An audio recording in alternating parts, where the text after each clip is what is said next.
બીજું મગ્નાષ્ટક હતું. મગ્ન કોને કહેવાય? મગ્ન કેવો હોય? પણ હવે ત્રીજું છે સ્થિરતાષ્ટક. સ્થિરતા. જ્યાં સુધી સ્થિરતા નથી આવતી ત્યાં સુધી મગ્ન નથી થવા. એટલા માટે સ્થિરતાષ્ટક મૂકી. 8 શ્લોકમાં સ્થિર થવા માટે જાણે આખો ભંડાર મૂકી દીધો આપણે. 8 જ શ્લોક.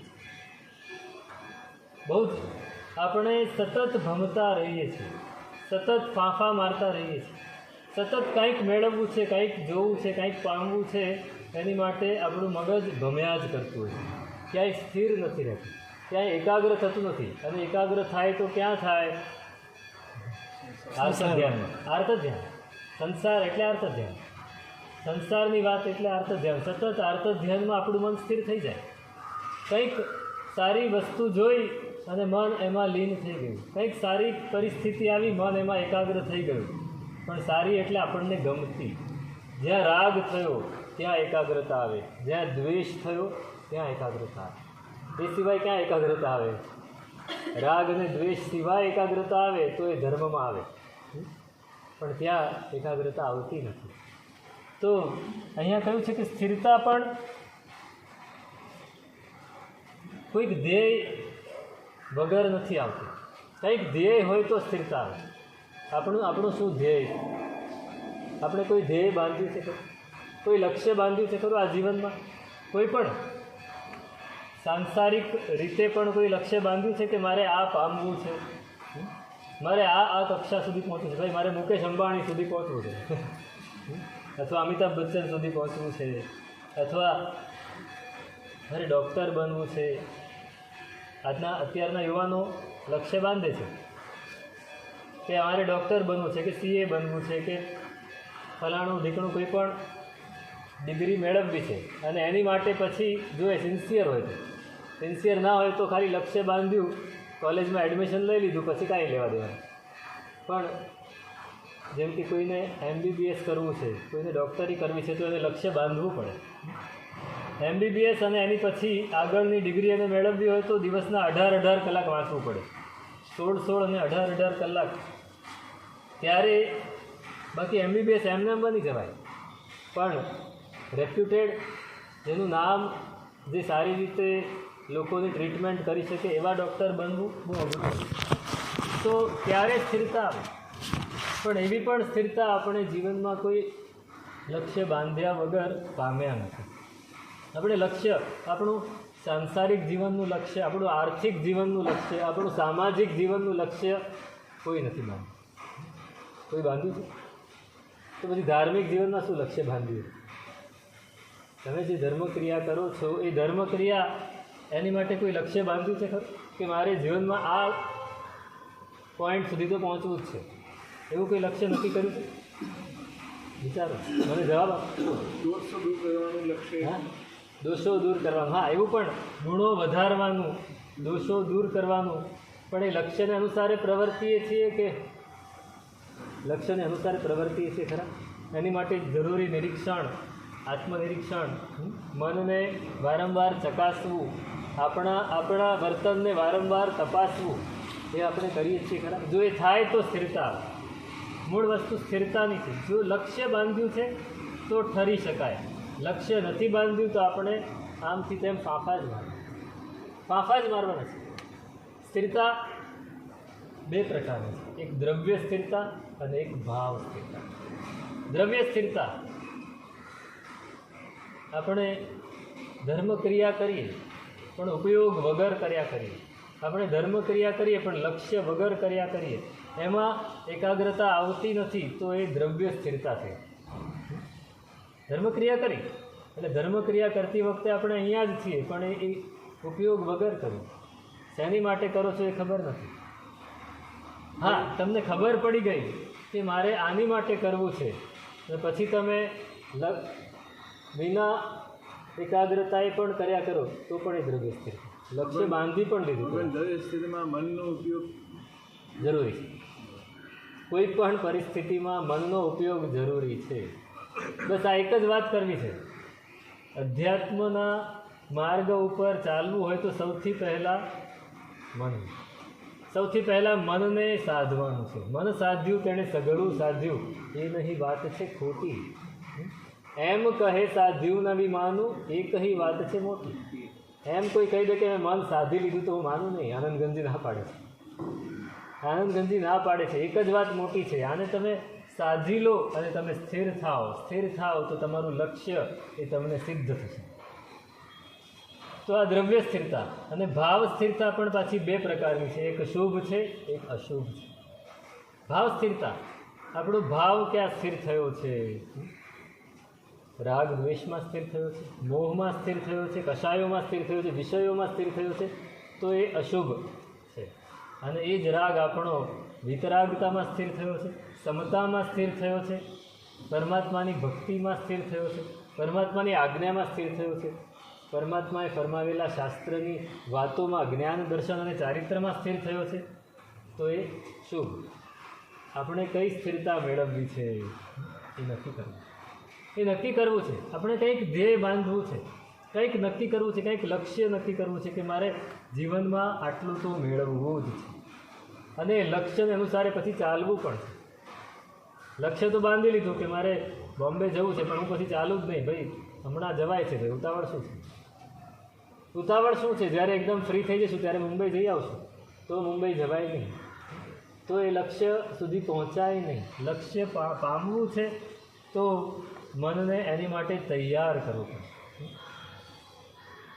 આપણે સતત બહારથી કંઈક મેળવવું છે એની માટે તૈયાર જ હોઈએ છીએ. એની માટે તો આપણે પ્લાનિંગ કરતા હોઈએ છીએ, પણ આની માટે પ્લાનિંગ નથી કરતા. ગઈકાલે મેં કહેલું કે મન, વચન અને કાયા ત્રણેયને આપણે સાધવા છે. મન, વચન ને કાયા, સંસારમાં પણ જો સારી રીતે રહેવું હોય ને તો ત્રણેયને સ્થિર રાખવા પડે, ત્રણેયને સાધવા પડે. તો બધી ધર્મ માટે તો કેટલું સાધવું પડે? ધર્મ માટે તો સાધવું જ પડે. મનને સાધવું છે, મનને સ્થિર રાખવું છે. સ્થિરતા એ બહુ જ મોટી વાત છે. સ્થિરતા એટલી બધી મોટી વાત છે. દરેક વસ્તુમાં એકાગ્રતા જરૂરી છે. આપણે એકાગ્ર થઈ નથી શકતા, અથવા આપણે એટલા બધા વ્યગ્ર હોઈએ છીએ કે એકાગ્ર થવાનો ટાઈમ જ નથી. એકાગ્રતા કેળવવી પડે એ પરિસ્થિતિ નથી આવતી. એકાગ્રતા આપોઆપ લાગી જાય એ પરિસ્થિતિ આવે છે. કેમ કે જેમાં રસ હોય એમાં એકાગ્રતા આપોઆપ લાગી જાય. આપોઆપ લાગી જાય. મિથિલા નગરી છે, આ લૌકિક દૃષ્ટાંત છે. મિથિલા નગરી છે, એમાં જનક રાજા, એ જનક રાજાને એક વિશેષણ આપ્યું હતું. શું આપ્યું હતું? જનક વિદેહી. જનક વિદેહી. કેમ વિદેહી? એને દેહમાં બહુ રસ નહોતો એવું લોકો માનતા હતા. એ જનક વિદેહી એ મિથિલાનો રાજા છે, રાજ્ય બરાબર સંભાળે. હવે આ તરફ એક ગુરુ છે, વાચસ્પતિ એવું કંઈક નામ છે. એ ગુરુના એક શિષ્ય છે જૈમિની નામનો. એ જૈમિની પોતાના ગુરુના આશ્રમમાં રહીને ઘણું બધું ભણ્યા છે, ઘણું બધું શીખ્યા છે, અને ગુરુની બધી જ આજ્ઞાનું બરાબર પાલન કરે છે. ગુરુ જે શીખવાડે છે એ બધું બરાબર શીખે છે, આત્મસાત કરે છે. એને ઘણા વર્ષો નીકળી ગયા. એક દિવસ ગુરુએ કહ્યું કે હવે તારો પાઠ્યક્રમ પૂરો થાય છે, આશ્રમમાં તારું ભણવાનું હવે પૂરું થયું. ભણવાનું એટલે ખાલી પુસ્તકથી જ ભણવાનું એમ શીખે છે.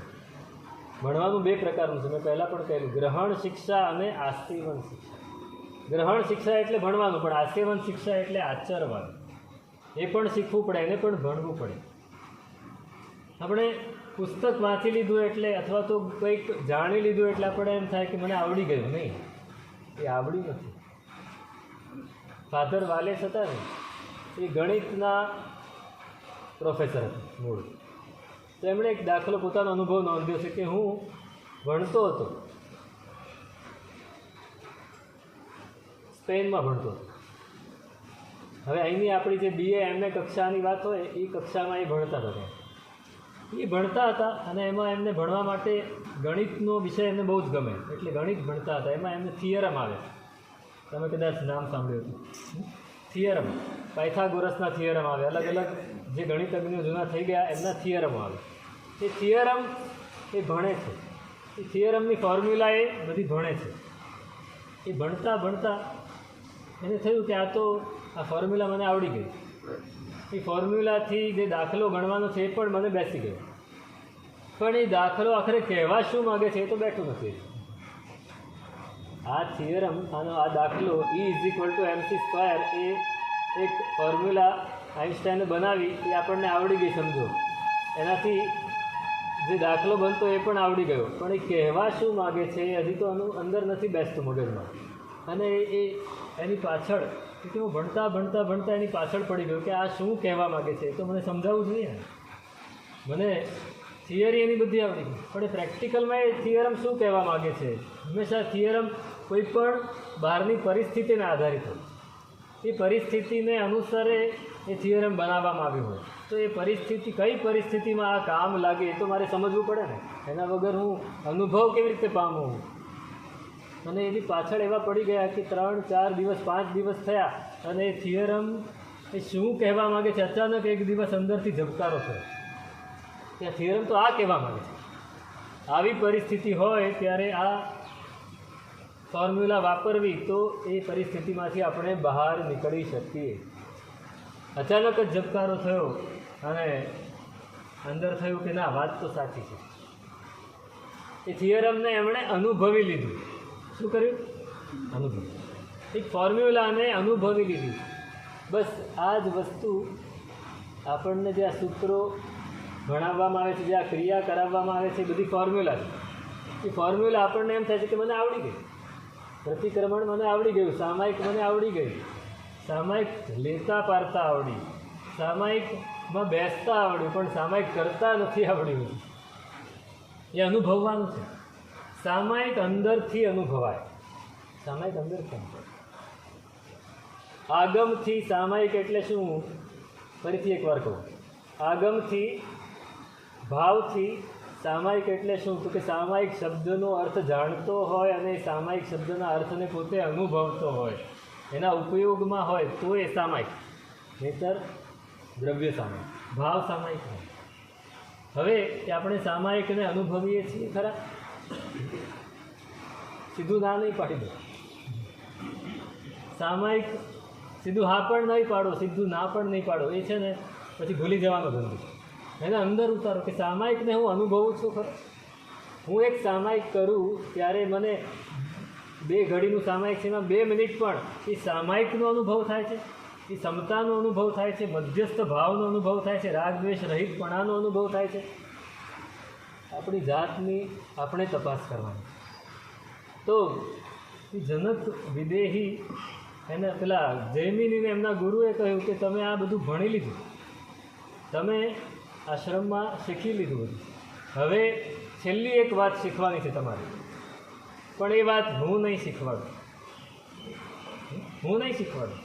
મેં જે આ વાત કરી ને, આપણે સામાયિક લેતા શીખી લીધું, સામાયિક કરતા શીખી લીધું. એમણે પણ કહે છે કે તમને સૂત્રો આવડી ગયા, એનું આચરણ પણ આવડી ગયું, વેદ આવડી ગયા, વેદમાં જે લખેલું છે એ કેવી રીતે કરવાનું છે એ પણ આવડી ગયું. પણ એને અનુભવવાનું બાકી છે. અને એ અનુભવવા માટે તમારે મિથિલા નગરીમાં જવાનું અને જનક રાજા પાસે શીખવાનું છે. કોની પાસે શીખવાનું છે? જનક રાજા પાસે. હવે પોતાના ગુરુ છે, પરિવ્રાજક છે, સંન્યાસી છે, સંસારનો ત્યાગ કરીને બેઠેલા છે, અને એ ગુરુ એમ કહે છે કે તમારે રાજા પાસે શીખવાનું છે. હવે સામાન્ય સંસારી હોય એ પણ આરંભ સમારંભવાળો હોય, તો રાજા તો કેટલા આરંભ સમારંભવાળો હોય, રાજા તો કેટલો વિલાસ અને ઐશ્વર્યમાં મગ્ન હોય. એ રાજા પાસે શીખવાનું. પણ ના, ગુરુ ભગવાન કહે છે ને તો માની લીધું. આપ કહો છો તો હું જઈશ. ગુરુ કહે છે ના, તમારે જવાનું જ છે ને ત્યાં જઈને જ શીખવાનું છે. સારું, તહતથી પછી તમે પાછા આવજો અને પછી મારે જે ગુરુ દક્ષિણા લેવી હોય હું લઈશ. ગુરુ દક્ષિણા પણ આપ્યા વગર જવાય નહીં. ગયા, નીકળ્યા છે, પહોંચ્યા મિથિલા નગરીમાં. કોઈને પૂછ્યું રાજમહેલ, રાજસભા ક્યાં છે? કોઈ દિવસ નગરીમાં વર્ષોથી જંગલમાં જ રહ્યા છે, નગરીમાં જવાનો અનુભવ નથી. બતાવ્યો કોઈ કે રસ્તો. પહોંચ્યા, દ્વારપાળને કહ્યું કે મારે રાજાને મળવું છે. તો કે ઊભા રહો, હું પૂછી આવું. દ્વારપાળ પૂછી આવે તો કોઈ તપસ્વી આવ્યા છે, આપને મળવું છે, આવવા દો. જૈમિની એ રાજસભામાં આમ દરવાજામાંથી પ્રવેશ કરે છે અને સભા ચાલી રહી છે. સભામાં અત્યારે કોઈ કાર્ય નથી ચાલતું. સભામાં નૃત્ય અને સંગીતનો કાર્યક્રમ ચાલે, મુજરો ચાલે છે. સુંદર નર્તકીઓ નૃત્ય કરી રહી છે સારા સંગીત સાથે, અને બધાય લોકો એ જોઈ રહ્યા છે. રાજા પણ સામે જ બેઠો છે, એ પણ જોઈ રહ્યો છે. હવે શું થાય? શું થાય? આની પાસે મારે શીખવાનું? આ બાઈઓને સામે નચાવે છે, એની પાસે મારે શીખવાનું? કોઈ પણ વ્યક્તિના મનમાં શું થાય? અમારો દાખલો આપીને તો એવું થાય. અમે અહીંયા અચાનક ક્યારેક ફ્રી નવરાશની પડો અથવા પેપર આવ્યું છે, પેપર લઈને બેઠો ને કોઈ વંદન કરવા આવે તો એને પહેલાં મનમાં એમ થાય મારા તો પેપર લઈને બેઠા લો. સામાન્ય વ્યક્તિના મનમાં આ વિકલ્પ થાય. પેલા માનદેવ સુરી મહારાજ હતા ને, જેમને લઘુ શાંતિની રચના કરી. એ માનદેવ સુરી મહારાજ એટલા તપસ્વી, એટલા પવિત્ર, એટલા ઉચ્ચ કક્ષાના સાધક, એટલી સાધના કરે કે એમની સાધનાથી આકર્ષાઈને 4 દેવીઓ જયા, વિજયા, જયંતી અને અપરાજિતા, એ અધિષ્ઠાયિકા દેવી છે દિનશાસનની. એ 4 દેવીઓ એમનાથી આકર્ષાઈ ગઈ અને દરરોજ બપોરે એકાંત હોય ત્યારે એમની પાસે આવીને ધર્મ ચર્ચા કરે. કોણ કરે છે? દેવીઓ. જે દેવીઓને દેવો સાથે વિલાસ કરવા છે, બીજું કંઈ સૂઝે જ નહીં, એ દેવીઓ આવીને એમની સાથે ધર્મ ચર્ચા કરે. હવે બન્યું એવું કે તક્ષશિલામાં મહામારીનો રોગ, પ્લેગ ફાટી નીકળ્યો અને આ ભગવંત ક્યાંક નાડોલ બાજુ બિરાજમાન, નાડોલમાં બિરાજમાન. અને શ્રાવકોએ બધાએ વિચાર્યું, ટપોટપ લોકો મરે છે, એટલે શ્રાવકોએ વિચાર્યું કે આમાં કોઈક મહાપુરુષ આપણને સહાય કરે તો જ એમાંથી બહાર નીકળાય. એટલે વિચાર્યું અને નક્કી કર્યું કે નાડોલમાં માનદેવ સુરી મહારાજ બિરાજમાન છે, એમની પાસે કોઈક શ્રાવકને મોકલીએ.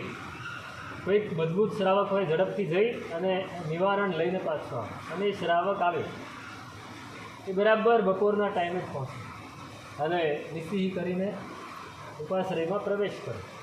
પ્રવેશ કરતા હવે જોયું ભગવંત બેઠા છે ને એમની બંને બાજુ 2 દેવીઓ બેઠી છે. સામે 2 દેવીઓ. હવે દેવી કેવી હોય? દેવી એની તો કોઈ કલ્પના જ ન કરી શકાય. પેલો શ્રાવકનું મગજ ચકરાઈ ગયું. ત્યાં આચાર્ય, એની પાસે આ 4 સ્ત્રીઓ બેઠી છે, એને ખબર નથી આ દેવી. આવી રૂપનું અંબાર એવી દેવીઓ, એવી સ્ત્રીઓ અહીં બેઠી છે, એકાંતમાં બેઠી છે. કોઈ છે નહીં, કોઈ શ્રાવક નથી, કોઈ ભાઈ નથી, અને આ દેવીઓ અહીં બેઠી છે. મનમાં શંકા, વિકલ્પો. જાણ્યા વગર કોઈ દિવસ વિકલ્પ કરાય નહીં. વિકલ્પ નહીં કરે. વંદન કર્યા વગર જઈને બેસી ગયો. શું કર્યું? વંદન ના કર્યા. કે આને શું વંદન કરવાનું? વંદન પણ નહીં કર્યા, બેસી. ગુરુ ભગવંત સાગર વર ગંભીરા કેવા હોય? સાગર સમુદ્ર જેવા હોય, એને કાંઈ જ લેવા દેવા નથી. એમની ચર્ચા ચાલતી હતી, એ મને પૂરી કરી અને પૂછી, બોલો ભાઈ ક્યાંથી આવવાનું થયું, શું કારણ છે, શું કાર્ય છે, બધું પૂછ્યું. એટલે પેલા ભાઈએ કહ્યું કે તક્ષશિલામાં આ રીતે મહામારીનો પ્લેગ થયો છે અને એના નિવારણ માટે આપની પાસે કંઈક લેવા માટે મને મોકલ્યો. સારું, તમે બેસો. એ બેઠો. ગુરુ ભગવંત વિચારે છે અમને શું આપી શકાય, પણ પેલી દેવીઓ છે અવધિજ્ઞાની, એમને ખ્યાલ આવી ગયો કે આ ખોટા વિકલ્પો કરે છે. એટલે એમને ગુસ્સો આવ્યો કે અમારા ગુરુ મહારાજ આવા પવિત્ર ને એના માટે આવા ખોટા વિકલ્પો કરે. એટલે એમણે એને સ્તંભિત કરી દીધું. એને ખબર નહીં પડી, મને સ્તંભિત કર્યો.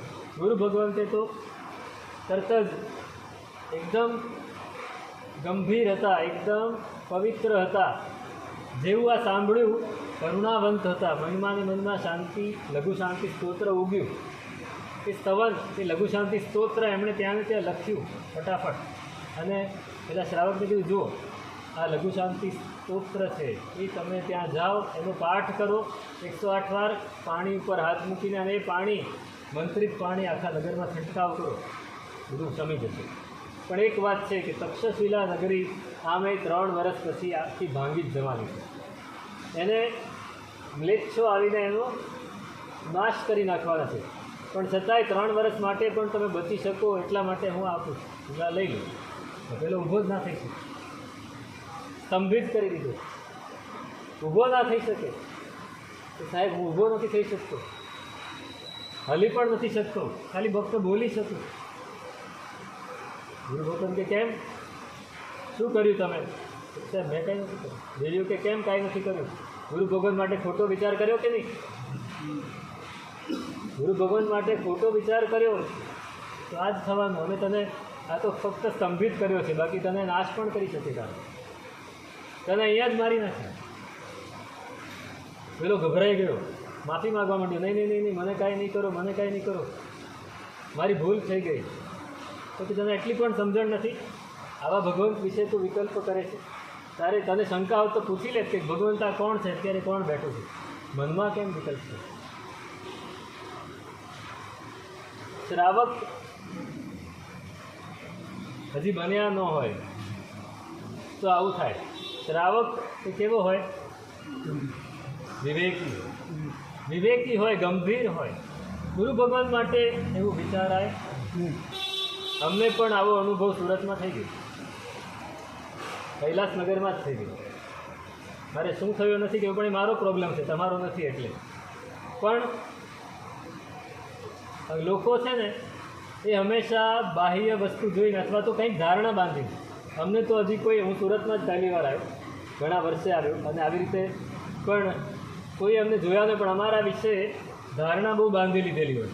એટલે ગમે તેવું વર્તન અમારી સાથે કરે, કંઈ વાંધો નહીં, એ એમનો પ્રોબ્લેમ છે, મારે કંઈ બહુ વિચારવાનું નથી.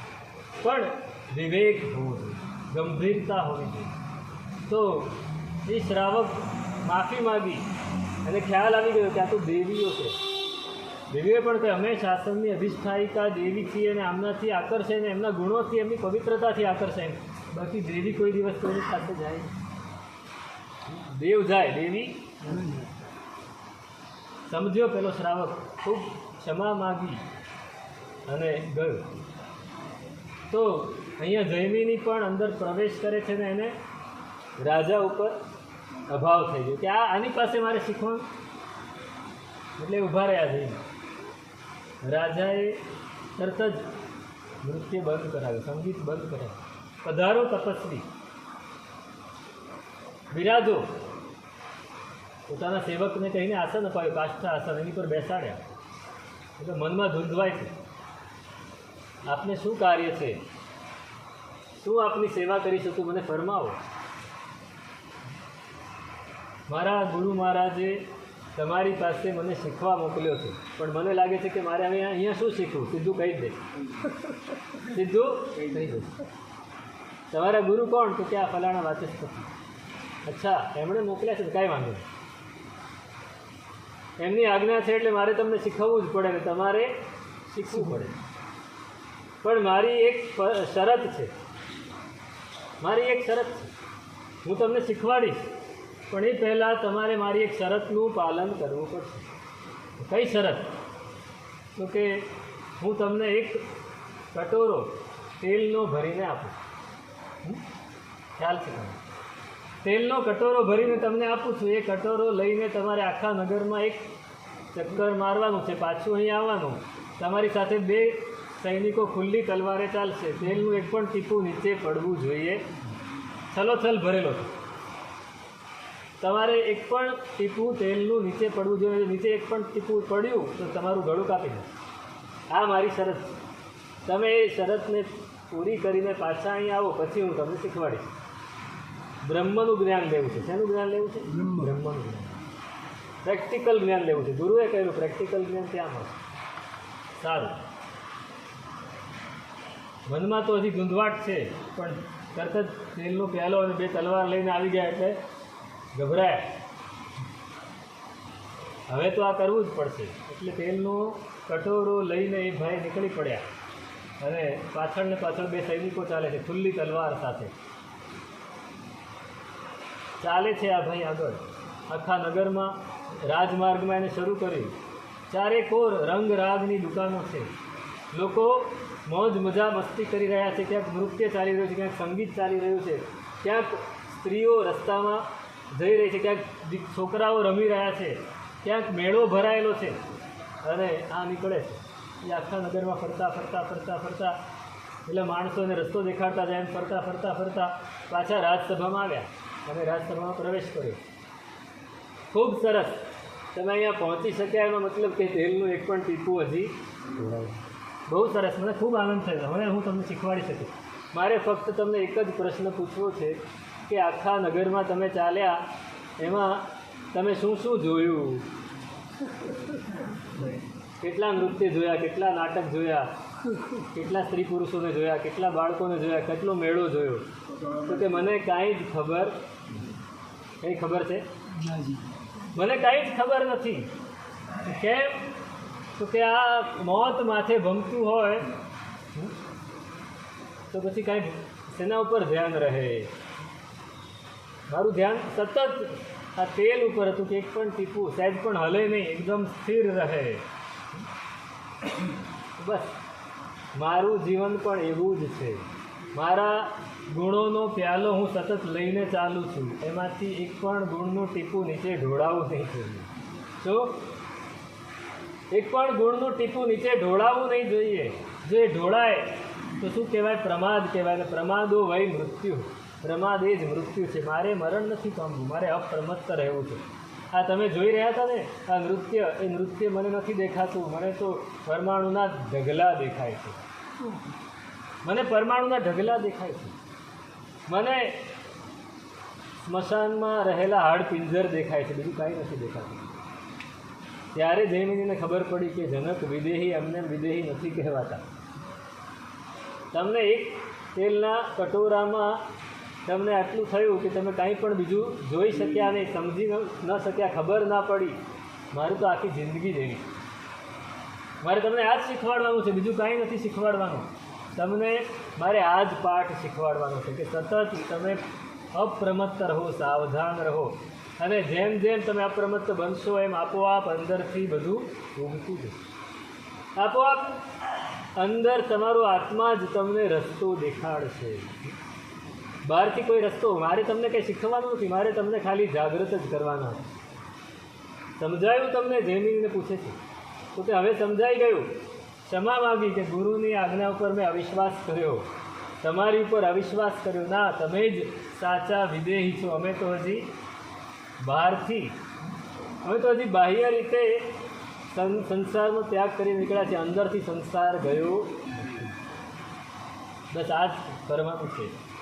વત્સ કિમ ચંચલ સ્વાંતો ભ્રાંત્વા ભ્રાંત્વા વિષીદસી નિધિમ સ્વસન્નિધાવેવ સ્થિરતા દર્શયિષ્યતિ. ઉપાધ્યાયજી ભગવાન એ આપણને વત્સ તરીકે સંબોધે છે. હે ભાઈ, હે ભૈલા, હે મિત્ર. વત્સ એટલે શું? વાત્સલ્યથી જે બોલાય તે વત્સ શબ્દ બોલે. બેટા મારા, દીકરા, એમ કરીને. હે ભાઈ, તું શું કરે છે? કેમ ભમી ભમીને વિષાદ પામે છે? આ સંસારની અંદર, આ સંસારના ભાવોની અંદર, સંસારની માયાજાળની અંદર તું ફાંફા મારી મારીને દુઃખી કેમ થાય છે? તારી પાસે જે પડ્યું છે એ બીજે કોઈની પાસે નથી, એ બીજે ક્યાંય બહાર મળે એવું નથી. નિધિમ સ્વસન્નિધાન. તું જો સ્થિર થા, ફાંફા મારીશ તો અસ્થિર રહીશ, ફાંફા મારીશ તો વ્યગ્ર જ રહીશ, વ્યસ્ત જ રહીશ. સ્થિર થા, એકાગ્ર થા. જેવો સ્થિર થઈશ તો તારી અંદર પડેલો ખજાનો તને આપોઆપ દેખાશે. ઘણા બધા લોકો પૂછવા આવે કે સાહેબ અમારે કઈ રીતે આગળ વધવું, કઈ રીતે આગળ વધવું, માર્ગદર્શન આપો. એટલે અમારે માર્ગદર્શન એક જ આપવાનું કે તમે સ્થિર થાઓ, તમે એકાગ્ર થાઓ. એકાગ્ર જેમ થશો એમ આપોઆપ અંદરથી ઉગશે, આપોઆપ અંદરથી સૂઝશે. મોટા મોટા યોગીઓ પણ આ જ વાત કરે. નિધિમ સ્વસન્નિધાન. આપણી અંદર જ પડ્યું છે બધું, પણ પહેલાં સ્થિર થવાની જરૂર છે. સ્થિર થયા એટલે અડધો અડધી લડાઈ જીતી ગઈ, અડધું યુદ્ધ જીતી ગયા. સ્થિર થવાનું. આપણને સ્થિરતા બહુ જ અઘરી લાગે છે, પણ એકવાર સ્થિર થઈ ગયા પછી એમ લાગે છે કે અરે સ્થિર થવું તો સાવ સહેલું હતું. એકાગ્ર થવું સાવ સહેલું હતું. પહેલાં બહુ જ અઘરું લાગે, પણ પહેલાં પછી બહુ જ સહેલું લાગશે. પછી એમ થશે કે એકાગ્ર થવા માટે તો કંઈ મહેનત છે જ નહીં, બહુ મહેનત કરી. તમે અનુભવ લઈજો, એકાગ્ર થવાનો અનુભવ લઈજો. 6 મહિના લાગશે, વરસ લાગશે, 2 વરસ લાગશે, પણ પછી તમને એમ થશે કે હવે તો બધું જ મેદાન મળી ગયું, હવે હું સારી રીતે જીવી શકું. એકાગ્ર થવાની કોશિશ કરો. નિધિમ સ્વસન્નિધાવે આપણો ખજાનો આપણી પાસે જ છે. અખય ખજાનો મારા નાથનો રે મેં તો દીઠો ગુરુ ઉપદેશ. લાલચ લાગી સાહિબારે નવી ભજીએ કુમતીનો લેશ રે નવી ભજીએ કુમતીનો લેશ. શેમાં આવે છે? કલ્યાણ. અક્ષય ખજાનો મારા નાથનો એ મારી પાસે જ પડ્યો છે. મેં દીઠો ગુરુ ઉપદેશ. ગુરુ ભગવંતે મને ઉપદેશ આપ્યો કે ભાઈ તું સ્થિર થા, તને તારો ખજાનો મળી જશે. હવે તો એવી લાલચ લાગી છે કે બહારનું બધું જ ભૂલાઈ ગયું. આપણે ક્યાં સુધી બહાર ફાફા મારશું જ્યાં સુધી અંદરનું નહીં મળે ત્યાં સુધી. જે દિવસે અંદરનું એક અંશ પણ દેખાઈ ગયો ને પછી તમે તમારા પણ નહીં રહો. બીજાની વાત જવા દો. પછી તમે આપણા પણ નહીં રહી. અંદરનો એક અંશ જોવાનો છે, સ્વરૂપનો એક અંશ, ત્યાં સુધી જ પહોંચવાનું છે. પછી આપોઆપ બધું ચાલવાનું છે, અને એની માટે જ બધી મહેનત છે. પછી કન્ટિન્યુ રહે, પછી આપોઆપ કન્ટિન્યુ ના રહે તો પણ ઉપાધ્યાયજી મહારાજ ખુદ જ કહે છે કદાચ કન્ટિન્યુ ન રહ્યું પણ એ સોનાનું વાસણ મળી ગયું. પછી તમને સોનાનું વાસણ તૂટી જાય તો એ સોનું જાય, શું કહેવાય? સોનું જ કહેવાય. સોનાનું વાસણ મળી ગયું એકવાર, એને એ ભાંગી ગયું, એ ટુકડા થઈ ગયા તો પણ એને વેચે તો પૂરેપૂરું મળે, પણ એનું વળતર એ જાય નહીં. એનો તંતુ એકવાર પકડાઈ ગયો પછી તંતુ પકડવાનું. એક સાધક આપણા સમયના ગૃહસ્થ સાધક, આપણે કદાચ એને સાધક તરીકે ન માનીએ, એ ગૃહસ્થ સાધક મકરંદ દવે, એનું નામ કદાચ સાંભળ્યું. એ કવિ હતા, પણ કવિ કરતાં સાધક વધારે હતા. એમને એક યોગીની આત્મકથા નામની ચોપડી લખી છે. નાનકડી જ છે, લગભગ 60-70 પાનાની. એમાં એક યોગી, એ પણ એમના મિત્ર જ હતા, એ પણ ગૃહસ્થ હતા. એમણે પોતાનું આત્મકથા આમની સામે વાત કરી છે, એમણે લખી છે.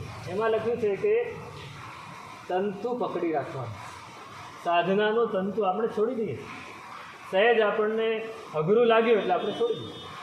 નહીં, એ પકડી રાખવાનું છે, એની પાછળ પડી જવાનું છે. તમે કહ્યું ને ગુણને વધારવા છે, દોષોને ટાળવા છે, એની પાછળ પડી જવાનું. એ તંતુ છોડવાનું નથી. એ તંતુ જો પકડી રાખીશું ને તો આપોઆપ એક દિવસ એવો આવશે કે અંદરથી જ એ ઉગવા માંડશે કે નહીં મારે હવે આ જ કરવાનું છે, હવે મારે આ જ કરવાનું છે, હવે આ સંસારમાં ભમવાનું નથી. એને પોતાને અંદરથી વિશ્વાસ થઈ જશે. આપણને હજી વિશ્વાસ થયો છે કે હું સંસારમાં નહીં ભમું, આ ધર્મ મળ્યો, આ પરમાત્મા મળ્યા, એમ આપણે બોલીએ ખરા કે હવે હું સંસારમાં નથી ભમવાનો, પણ અંદરથી વિશ્વાસ, એ અંદરથી ત્યારે વિશ્વાસ આવે. આ પહેલી વાત. ને બીજી વાત કે બહારની વસ્તુમાં હજી આપણે ફાંફા મારીએ છીએ.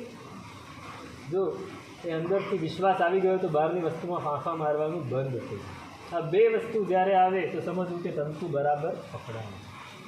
તો આપણને ખૂબ પ્રેમથી કહે છે કે હે ભાઈ તું કેમ બહાર ફાંફા મારે છે, તારી અંદર ઉતર. નિધિમ સ્વસન્નિધાવેવ સ્થિરતા દર્શયિષ્યતિ. બીજી ગાથા પણ એને જ અનુસરીને કહે છે કે જ્ઞાન દુગ્ધમ વિનશ્યેત લોભ વિક્ષોભ કુર્ષ્યતે અમ્લ દ્રવ્યા દિવાસ્થૈર્યા નીતિમત્વા સ્થિરો ભવ. ઘરમાં દૂધ સાંજે વધી ગયું હોય, મહેમાન આવવાના હતા અને દૂધ વધારે લાવ્યા હતા, પણ મહેમાન આવવાનું મુલતવી રહ્યું અને તપેલી મોટી ભરીને દૂધ વધી ગયું છે તો શું કરે શ્રાવિકા? દહીં જમાવી. એ દહીં જમાવી દે, પણ એ દહીં જમાવવા માટે શું નાખવું પડે? મેળવણ. હવે મેળવણની જગ્યાએ કદાચ લીંબુ કે એની ખટાશ પડી ગઈ તો ફાટી જાય. દૂધ ફાટી જાય. દૂધ ફાટી જાય, વિચાર્યું હોય કે આમાંથી દહીં બનશે, દહીંમાંથી પછી છાશ ને માખણ ને કાં તો શ્રીખંડ બનાવશું ને આમ ને તેમ બહુ ઘણું બધું વિચારી લીધું હોય અને એની બદલે દૂધ ફાટી જાય તો શું કરે? નાખી દેવું પડે. નાખી દેવું પડે. જ્ઞાન દુગ્ધમ વિનશ્યેત. આપણું જ્ઞાનરૂપી દુગ્ધ, આપણી અંદર રહેલું જે દૂધ છે, અંદર આપણા ગુણોરૂપી દૂધ, જ્ઞાન એ ગુણ છે, આપણું દર્શન એ ગુણ છે, ચારિત્ર એ ગુણ છે, એ આપણો આત્માનો ગુણ છે. તો એના રૂપી જે દૂધ છે એ આપણે હજી તો માંડ જમાવવા માટે ભેગું કર્યું છે. જ્ઞાન મળી જાય પછી એને જમાવવું પડે. પેલા ભાઈએ એક બહુ સરસ દાખલો આપ્યો કે દૂધ કોઈ બહેન મેળવે છે, દૂધમાં મેળવણ નાખી દીધું, પછી એ તપેલી એને મૂકી દીધી, પછી દર કલાકે જોવા જાય કે દૂધ મળ્યું કે નહીં, દૂધ મળ્યું કે નહીં, આમ હલાવે છે તો પછી મળે ખરું? ન મળે. એની માટે શું રાખવું પડે? એને સ્થિર રાખવું પડે. જો એને સ્થિર નથી રાખતા, આપણે સતત કંઈક મેળવી લેવું છે, કંઈક પામી લેવું છે, કંઈક જોઈ લેવું છે, કંઈક જાણી લેવું છે, એમ મનને સતત આપણે જોયા જ કરીએ, હજી મળ્યું કે નહીં, હજી મળ્યું કે નહીં, હજી મળ્યું કે નહીં. તો જ્ઞાન દુગ્ધમ વિનશ્યેત. એ લોભ વિક્ષોભ કુર્ચકે. લોભ એટલે તૃષ્ણા અને વિક્ષોભ એટલે વારંવાર આવતા પ્રતિબંધો, વારંવાર આવતા અંતરાયો, આપણે જાતે જ ઊભા કરેલા અંતરાયો, આપણે જાતે જ ઊભી કરેલી તૃષ્ણા છે. એ બંને વસ્તુ એવી છે કે એનાથી પેલું સ્થિર નહીં રહે, અને સ્થિર નહીં રહે તો એ જ્ઞાન દૂધ એ બગડી જશે, એ ફાટી જશે, એ નકામું થઈ જશે. શેનાથી? તો કે અસ્થિરતા રૂપી કુર્ચક એટલે ખાટી વસ્તુ. ખાટી વસ્તુ એમાં પડી ગઈ તો એ બગડી જશે. અમ્લ દ્રવ્ય દિવાસ થઈ રહ્યા. ખાટી વસ્તુ, અસ્થિરતા એ ખાટી વસ્તુ છે એનાથી. એટલે એવું જાણીને પણ તું ભાઈ સ્થિર થા. શું કહે છે? ઇતિ મત્વા સ્થિરો ભવ. ભાઈ સ્થિર થઈ જા, એકાગ્ર થઈ જા, જીવન તારું ખૂબ સુંદર થઈ જશે. મારું જીવન અંજલિ થાજો, મારું જીવન અંજલિ થાજો, મારું જીવન અંજલિરૂપ થઈ જશે, મારું જીવન બીજા માટે પણ પ્રેરણારૂપ બની જશે. ક્યારે? જો હું સ્થિર થઈશ. એમ આપણને ઉપાધ્યાયજી ભગવંત પ્રેરણા આપે છે સ્થિર થવાની. સ્થિરતા ઘણા લોકો દેખાડતા હોય કે અમે બહુ જ સ્થિર છીએ, પણ એ સ્થિરતા કદાચ ઝાંઝવા જેવી હોય, મૃગજળ જેવી પણ હોઈ શકે. એ સ્થિરતા કેવી હોય છે એની વાત કરે છે. તેનું શું સ્વરૂપ છે? અગ્રે અધિકાર.